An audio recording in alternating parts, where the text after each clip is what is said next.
Who likes free cards? I do. Hey, we hit 600 people subscribed to this channel, which is amazing, which gives us a new goal of 750. I have to use new Post-it notes because I'm out of the orange ones. But I just wanted to celebrate those of you who enjoy the content. So we have another giveaway for you. We're giving away, where did I put it? The Tome of Fandale that I pulled earlier today. It's like a $25 card, so that's pretty good. And again, this is not to get to 750 subscribers. I know it does that, but it's more to celebrate those of you who actually care about the content. So if you don't care about the content, you can still enter the contest down below. All you're going to do is leave any comments you want. But I just want to celebrate those of you who do enjoy the content. And I don't want subscribers who don't watch the videos. So don't subscribe unless you actually care about the videos. So anyway, that's how you do it. Enter the contest. Just leave a comment down below. Today we're going to talk about shipping cards. I'm actually going to show you how I would ship this card that I'm going to give away. It'll be 2 or 3 days. I'll announce the winner. So in 2 or 3 days, I'll ship that card, and this is how I will do it. And we're going to move you over to my my setup in a minute. But let me talk about a few things. And when we're talking about shipping cards, I know some of you guys are experienced, and I want you to stick around because I've learned a lot from you, but I also have learned a lot from other people and learned some other things myself. So I think there might be some stuff that you can learn and make your own workflow a little bit better. We're going to talk about TCGPlayer and lots of other stuff. So don't run away just because you think you know how to ship cards. I've learned a lot from watching other people as well, so that's the goal there. But if you're not experienced in shipping cards, you need to learn how to ship cards because you need to learn how to make money off of the cards that you have in order to get the cards that you need. So let's move to that. Let's move to why is it important to be able to know how to ship cards. Well, first off, if you do a transaction online, you need to make sure it's your responsibility for that card to get there safely, quickly, effectively, and in good condition. And it's important to be able to get money for your cards because sometimes you'll open cards that you already have. And you're like, this is the 6th Tome of Fandale Unlimited that I've opened. I don't need 6 of them.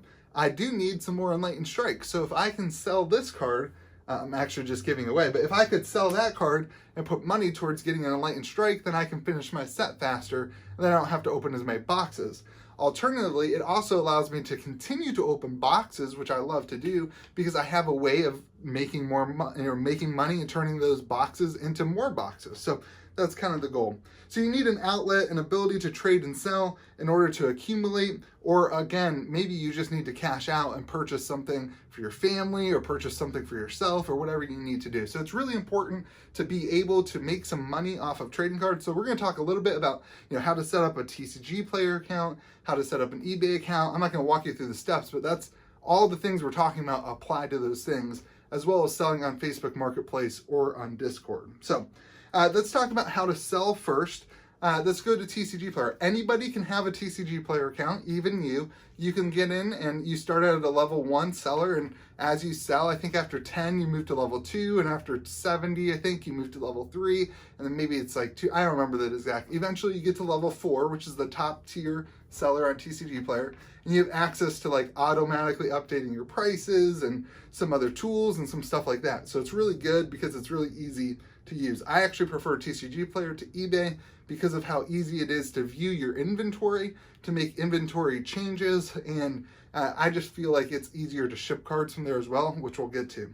eBay, of course, anybody can have an eBay account, but it's not structured for TCGs, so it's a little bit more difficult, I think, to make a listing and to list your cards. You have to have a photo, all those things, I think makes it a little bit more difficult.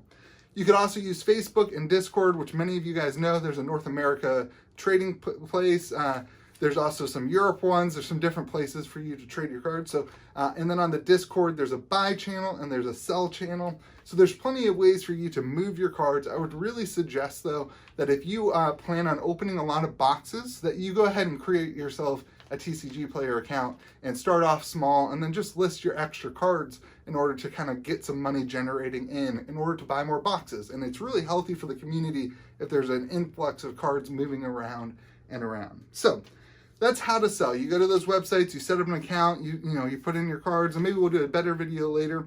But now I want to talk about how to ship. And because I've had some feedback from people saying, hey, would you mind doing a video on how to ship cards? Because it seems like people don't know how to do it correctly. So I thought what we'd do is we'd move over here. Okay, so here we go. I'm gonna show you how I ship cards on TCGPlayer. Let's talk about cards that are under $20. A card that's under $20, so like in this case, this is a Secret Layer card from Magic the Gathering that's sold for $10. And a card that's under 20 bucks, I go ahead and take the risk and I don't use shipping tracking. And I haven't had many problems in the past. You know, tracking on a card costs you about $3 to send a card tracked. So on a $9 order after 10% fees and $3, you're only making like $4 a card. So it's just worth the risk in my opinion. So the way I do cards plain white envelope is I actually use team bags, which you can find on Amazon. And this is actually like a jewelry team bag.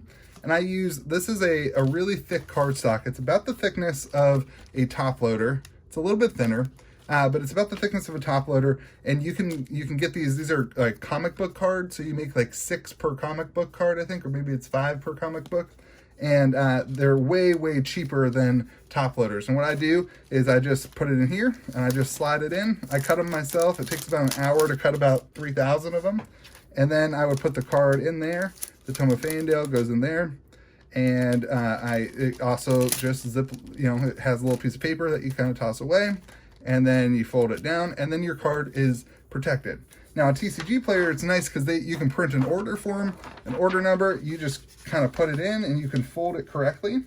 And if you fold it correctly, you can actually use a windowed mailer that allows you to, so that's how I fold it. If you were watching, you kind of, if you weren't paying attention, you fold it down like this, and like this, and like this, and then you fold this over. And then I take the card right here, and I just put a little piece of tape onto that piece of paper right there. And then I write a little hand thing, I write a little note that says thank you right there, and you fold it. And then you just get a windowed mailer like this, a windowed envelope. You put it in the windowed envelope, and you put the whatever on the back, you put your return address, you put just a regular stamp here. If you're shipping like more than 1 ounce, you can get 15-cent extra 1 ounce stamps, and then you're able to put this in the mail and it gets there. And you know, some people say that they don't get it. I've sold almost 4,000 cards on TCGPlayer this past year, and for Magic the Gathering mostly. And I have had very, very few issues on TCGPlayer. So that's how I would ship a card under $20. But the Tome of Fandale, of course, is more than $20. So I would ship it with tracking. And what you'd use is USPS first class tracking, which would cost you about $3 for a card. Now, if you are on eBay, you can go ahead and print a label directly from eBay. But I use PayPal for TCGPlayer. So I just go to paypal.com/shiplabel/create. And you're able to create a shipping label that looks like this that you just then print out. And how I do those cards is, you know, you put it in a sleeve. I didn't say that, but that should be obvious. You put it in a sleeve and then you put it in a top loader. And then I see a lot of people do this tape on the top of these. And I don't like that because the card can kind of hit the tape. So I go ahead and I use these team bags even with a top loader. And I put it in the team bag like that. And you close the team bag up. And then what I actually do is take a piece of paper and I wrap the piece of paper around there as well. I like to ship things so that they look really nice and really professional. I do also a little bit better than that. I fold this over like this and like this. And then I put a little piece of paper there, a little piece of tape. I usually fold it a little bit better than that. And then I write a little thank you note right there. And then I put it in what's this called, a bubble mailer. And I actually just save all the bubble mailers that other people send to me. And you can actually, like on this case, I would go ahead and cut this bubble mailer like this.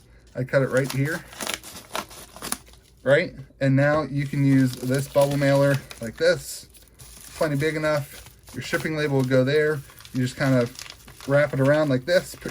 You tape it up with a packing tape, and then the shipping label will go there. And then you got 2 bubble mailers out of 1. That's kind of how I do it.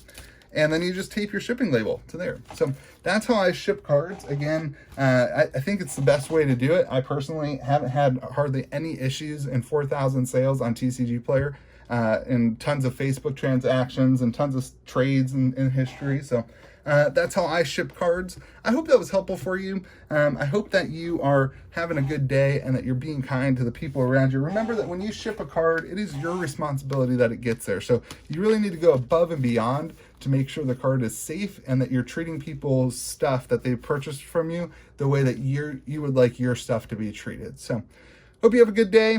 Have a good one.